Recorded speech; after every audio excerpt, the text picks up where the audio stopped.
There is a moment that happens to a lot of women. It usually comes at 3 in the morning, or maybe on a Sunday afternoon when it's really quiet. You're doing something normal, making tea, looking at your phone, and suddenly it hits you, that feeling of missing someone, not the fresh hurt from when it first happened, but the old hurt, the one that's been around so long, it feels like part of you now, and you ask yourself a question, over and over. How did someone who looked at me like I was the most important person in the world just leave?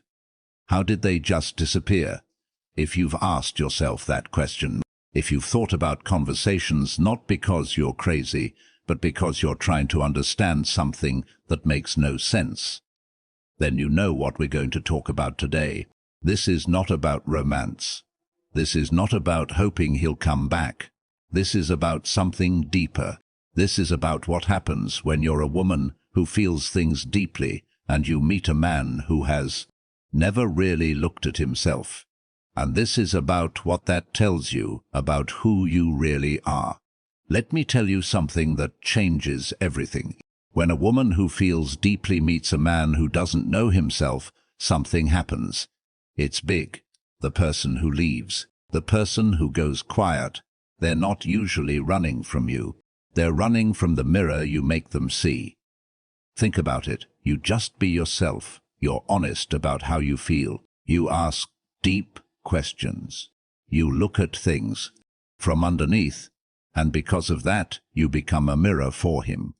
In that mirror, he sees parts of himself he buried a long time ago. He sees sadness he told himself not to feel. He sees softness he said was weakness.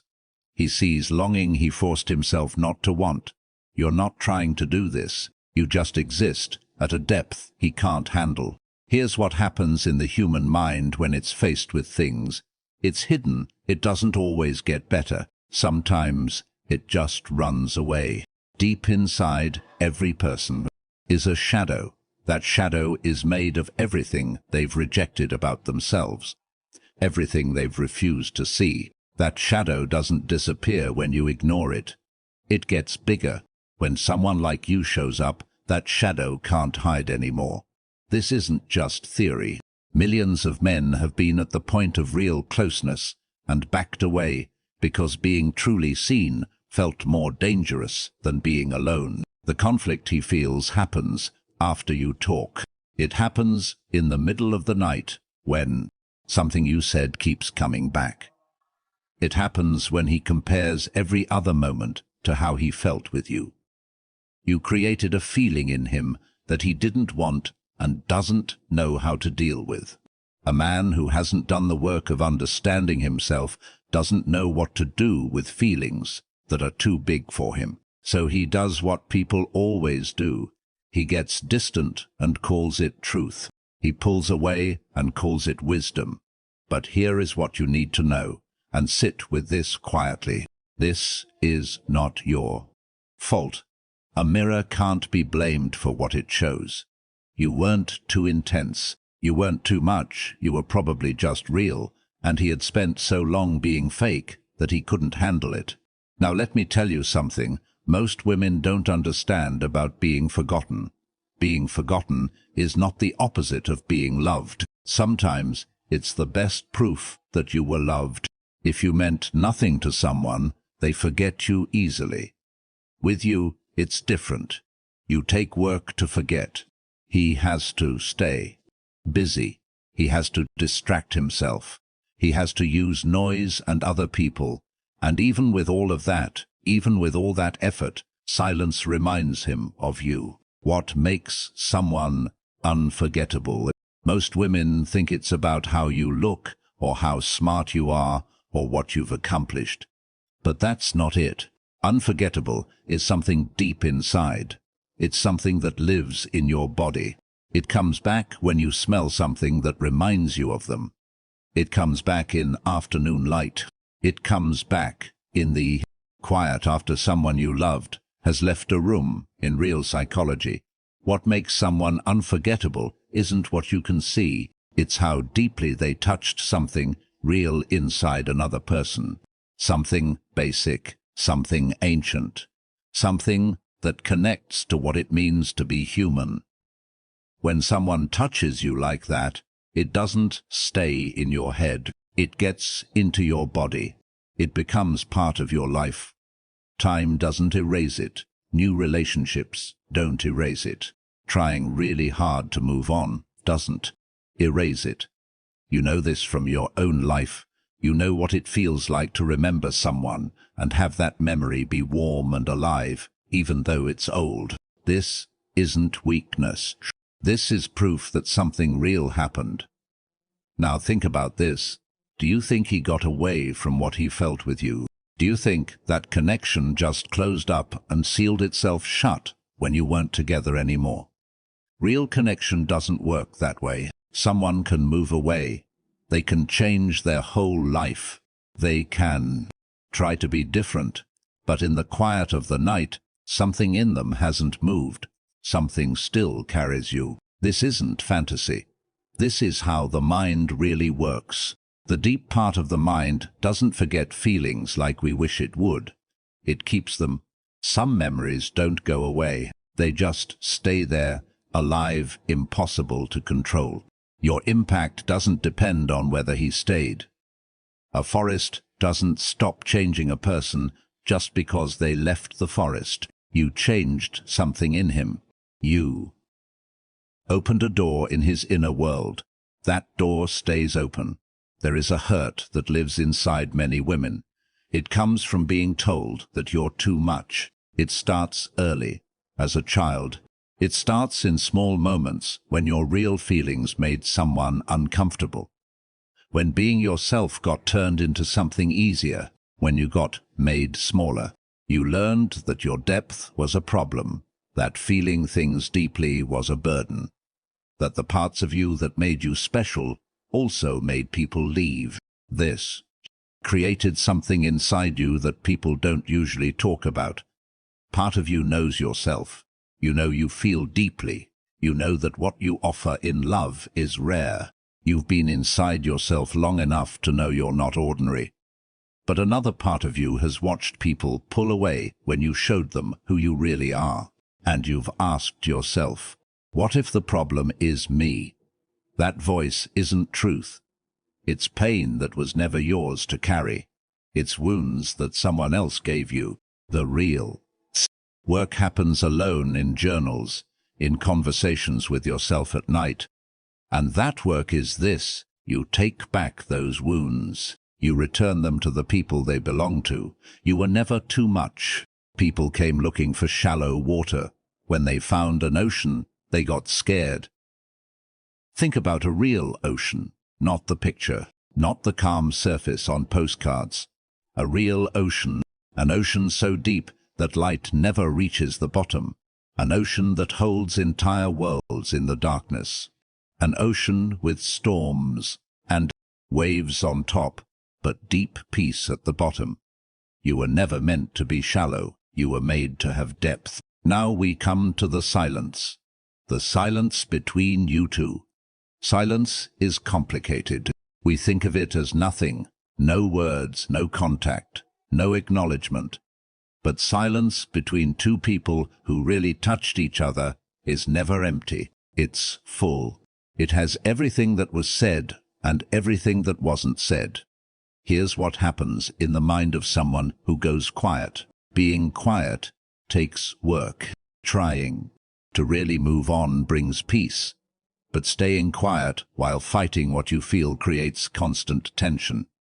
He has to choose every day not to think about it. He has to distract himself, because the moment it gets quiet inside, he feels you there, your realness, the honest thing you brought to him.